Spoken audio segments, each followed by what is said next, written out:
El Rincón de Barton, tu podcast sobre el universo cinematográfico de Tim Burton. ¿Quién es Danny Elfman?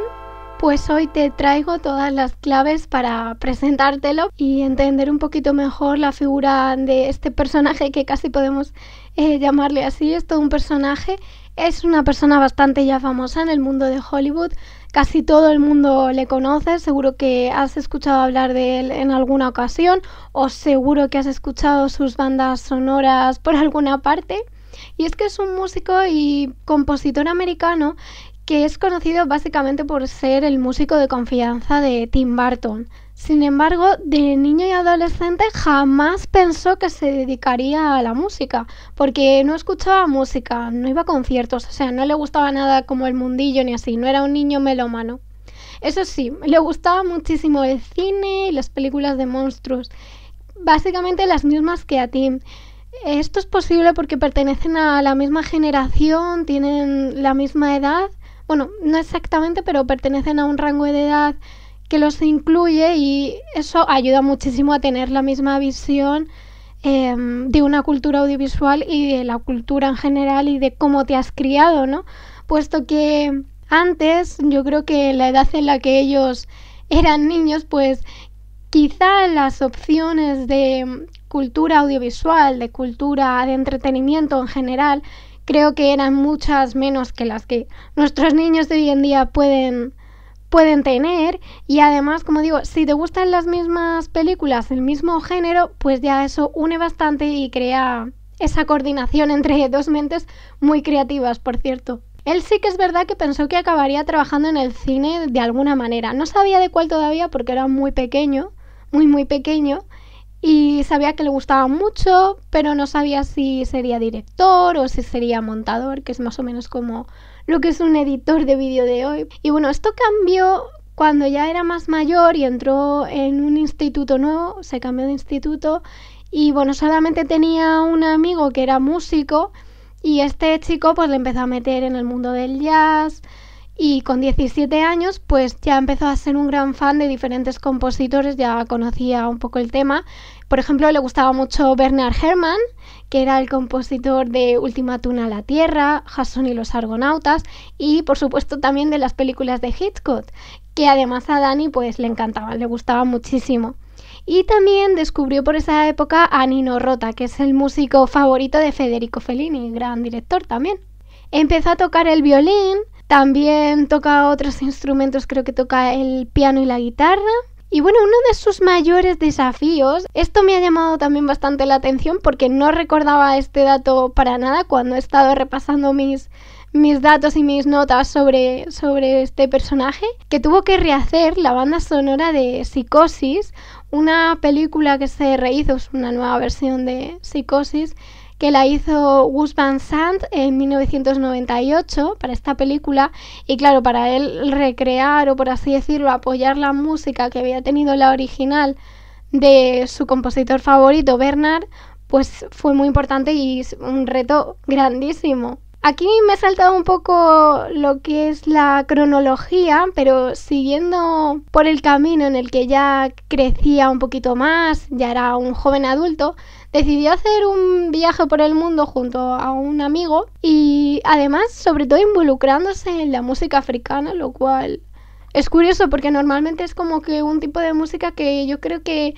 a la gente no le interesa tanto como para estudiarla realmente. Es decir, muchos músicos se interesan por los compositores clásicos de Europa o de América, como ahora son los compositores de bandas sonoras, pero meterse tanto en la cultura musical de África, la de verdad, en los instrumentos, en cómo tocaban en las tribus y demás, pues es bastante increíble y bastante curioso. Haciendo un parón entre medias de todos esos viajes que hacía, se fue a París porque su hermano Richard, que sí que era músico por aquel entonces, pues se encontraba allí. Y en 1970, después de dejar los estudios, su hermano formó una compañía musical y también artística llamada Le Grand Magic Circus. Ahí ya empezaba también su carrera profesional. Y en 1972, 2 años después, Richard decidía volver a Los Ángeles, de donde ellos eran, formando un grupo llamado The Mystic Knights of the Oingo Boingo, junto a sus amigos de toda la vida. Era un grupo que mezclaba la música con performances muy teatrales, progresistas, muy diferente, muy alternativo. Después de todo eso, en 1976, Danny, que ya había vuelto de sus viajes por África a los Estados Unidos, se había metido en el grupo Oingo Boingo, que también cambiaron de nombre y tal para cortarlo un poco. Y entonces, después de unas idas y venidas con su hermano, con los componentes del grupo y tal, Richard sí que dejó el proyecto de lado, de cual a mí me da pena, porque claro, creas un grupo y es como que de repente entra tu hermano y te echa, ¿no? Pero bueno, no sabemos exactamente cómo sucedieron los hechos. Lo que sí que sabemos es que Danny se quedó como el líder, tanto vocalista como guitarrista. Es increíble, ¿no? Pero cierto. Y bueno, tuvieron bastante éxito. La verdad es que era un grupo que tocaba bastante por allí en Los Ángeles. Y claro, pues Tim los descubrió.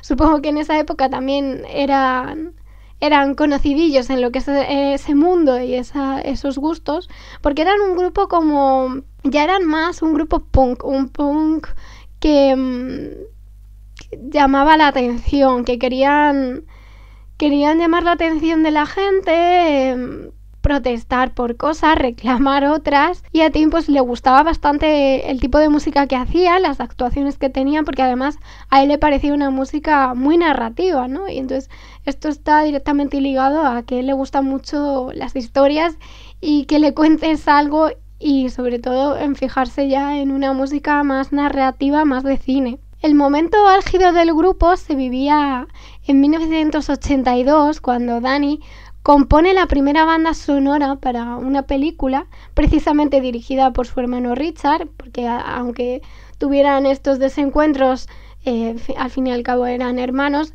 y este chico quería hacer películas, quería tener una carrera cinematográfica, y empezó con Forbidden Zone, en la cual, como digo, fue la primera banda sonora real que había escrito Danny, la primera, cuando ya empezó a componer. Y en la peli, pues Danny interpreta a un demonio que canta el clásico Minnie the Moocher de Cab Calloway. Disculpadme porque no sé bien cómo se pronuncia y ahora mismo me habéis pillado un poco de improviso. Esta película es muy interesante ver la escena que interpreta a Danny del demonio. A mí me hizo mucha gracia, está en YouTube, la podéis ver. Tengo pendiente de ver la película porque me parece muy curiosa. Además, Tim un día se puso en contacto con él porque, como ya os digo, le veía por los pubs, por las salas de actuaciones, y le gustaba tanto que un día dijo: oye, pues mira, ha surgido una oportunidad, voy a hablar con él a ver qué tal es. Claro, le dijo que estaba interesado en contratarle. Se conocieron, quedaron, se cayeron bien, hablaron, se dieron cuenta de todos los intereses comunes que tenían, como por ejemplo que los dos estaban suscritos a una revista especializada llamada Famous Monsters of Finland, todas las películas de terror que les gustaban a los dos, la ciencia ficción y demás. Danny hizo una composición a modo de prueba, a modo de si les encajaba para la película. Y es verdad que a Tim le encantó, entonces les dieron el sí, y así fue como se decidió que sería el compositor de la primera película de Tim Burton, que es La gran aventura de Pee-wee, que es nada más y nada menos una película de 1985. 10 años después se disolverá ya el grupo Oingo Boingo con el último concierto el día de Halloween, debido a los numerosos encargos que Danny Elfman tenía ya por parte del mundo del cine y en Hollywood, porque ya era bastante conocido. Fue ampliando su cartera de clientes, fue ampliando su cartera de conocidos en este negocio, y su carrera de compositor pues se fue consolidando, y no solo Burton ha querido contar con él, como digo, así es que Danny ha trabajado en películas como Men in Black, Flavor, Hulk, Los mundos de Coraline, por supuesto, pero también en series, y bueno, estoy diciendo unas cuantas, pero muchísimas más. Ha trabajado en series como Mujeres Desesperadas y ha hecho un montón de cosas para Los Simpson. Muchos críticos de cine es cierto que no veían bien, bueno, músicos críticos, público, todo el mundo como que no veían bien que alguien tan novato como alguien con tan poca experiencia o sin estudios músicos pudiera componer así de verdad. Entonces no se creían nada y se empezaba a rumorear que todo era falso, que lo creaban otras personas y que él solo ponía la cara. Además creo que esto llevaba también por aquella época un componente un poco racista, porque me parece que por el tipo de música que hace Dani, muchos en Estados Unidos, creo recordar que los rumores eran de que realmente los músicos eran negros y que hacían música de jazz, y por lo tanto pues se montó un poco de lío ahí que con los años se ha ido desmontando y se ha visto que él es la cara visible, pero que él también es la cara que está detrás. Es decir, tú no puedes mantener una mentira así siempre, ni puedes montar una mentira para una película y que luego no lo sea. Además, ¿con qué intención haría alguien eso? Por si os quedan dudas de esto que os estoy contando, no sé si lo sabéis, pero en Spotify está toda su música. Si buscáis por Danny Elfman encontraréis su perfil. Creo que están todas, si no, hay muchísimas, pero muchísimas, de las bandas sonoras de todas las películas. Y os daréis cuenta del gran trabajo que ha hecho a lo largo de todos estos años en el cine, de la creatividad que tiene y de la variedad que aporta al mundo del cine, porque no solo se encaja en la música de Tim Burton, se encaja en muchos otros tipos de música de ciencia ficción, de comedia de ciencia ficción, de héroes, de superhéroes y demás. Pues no sé si lo sabéis, pero Burton ha contado con él casi siempre. Iba a decir siempre, pero no. Ha habido veces que no ha contado con él por diferentes motivos que otros días ya contaremos según vayamos abordando cada película. Unas que no fueron con su música es la de Ed Wood, que si no recuerdo mal, esto ya os lo mencioné en el podcast pasado. Sweeney Todd y en El hogar de Miss Peregrine para niños peculiares, ahí tampoco cuenta con su colaboración. Esta es la más llamativa porque a mí sí me pegaría y bueno, es digno de contar por qué no. En 2013 también es curioso que ya la BBC Orchestra interpretó sus temas en un concierto en el Royal Albert Hall de Londres, y es que hicieron un concierto especial de homenaje a la música de Danny y a las películas de Tim Burton a la vez, porque solamente interpretaron las partituras de las películas de Burton. Algo que a mí como dato me parece que ya denota que en esa época Danny ya era un mítico, un personaje mítico, un compositor que va a quedar para la historia, que todo el mundo ya le ha aceptado tal y como es, a la vista está. Es que si veis en IMDb todos los trabajos que ha realizado, de verdad os sorprenderéis. Es más, yo muchas veces digo, es que no sé cómo este hombre tiene tiempo para componer tanta música de diferentes registros, para diferentes creadores que quieren cosas tan distintas para sus proyectos audiovisuales. Si lo buscáis en YouTube, hay bastantes vídeos y audios sonoros sobre este concierto. Muy divertido también de escuchar, porque sí son sus canciones, son de las películas de Burton, pero claro, también se aprecian matices diferentes puesto que lo están interpretando otros músicos. Muy bien interpretado, pero le da otro toque diferente.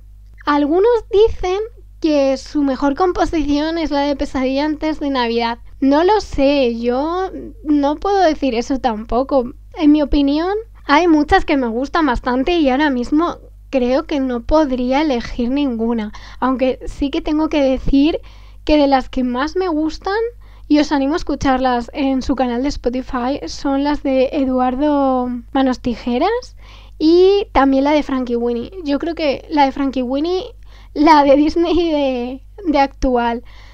No sé por qué, pero creo que son las dos bandas sonoras que más sensibilidad me dan, que más acorde y emoción a la película creo que está logrado. Aunque todas las demás también, por supuesto, pero a mí personalmente creo que esas me gustan bastante. Es cierto que la composición de Pesadilla antes de Navidad es única, es sin igual, es muy divertida, pero es cierto que no deja de ser una película que a mí me parece que tiene menos sentimientos. No que tenga menos sentimientos, porque en realidad los tiene de una manera que ya explicaremos un día, porque hay mucha tela que cortar con esa película, porque no solo es alguien que viene de Halloween Town y demás, pero es cierto que me parece que toca más la sensibilidad y el corazón una película como Eduardo Manos Tijeras y Frankie Winnie, por favor, que atropellan al perro y el niño está súper triste y demás. Contándolo así simplemente llega mucho más que Pesadilla antes de Navidad, ¿no? Que se puede ver mucho más como una fantasía. Sí que tenemos que decir que es muy interesante, no sé si lo sabéis, pero la voz cantada de Jack Skellington es la de Danny, porque como a él le gusta mucho interpretar, cantar y demás, pues se apuntó, a todos les parecería una buena idea. Creo que ha quedado genial como voz cantada. Y un dato muy curioso que os voy a dar, aunque no estemos hablando de Pesadilla, es que simplemente tomó 5 voces para realizar la película, lo cual es sorprendente, ya que hay un montón de personajes en la película y que solo usaran 5 voces es realmente increíble. Pero es cierto que él quería eso porque cuantas menos voces hubiera, pues más modificación y más control de esas voces él podía hacer y podía realizar un proyecto mejor, porque claro, si tienes 20 actores diferentes de voz, 20 cantantes diferentes de voz, es mucho más complicado conocer sus tonos, sus ritmos, su forma de trabajar, que si cuentas solo con 5 personas. También es una forma bastante interesante de ver cómo se trabaja en este tipo de películas, que además requieren tanto tiempo. Además, si no recuerdo mal, leí por ahí que Danny siempre realizaba la música después de haber visto la película o de haber estado en el montaje. Lo cual a mí me llamó la atención porque yo pensaba que antes de empezar, cuando ya sabía ideas, cuando ya veía bases, ya iba pensando algo o iba teniendo, no sé, un poco de un proyecto un poco más adelantado. Pero resulta que no, que la música siempre la compone después. Te animo a que me cuentes cuál es tu banda sonora favorita de Danny Elfman o tu banda sonora favorita en general a través de los comentarios o a través de nuestro Twitter @Rincón de Barton.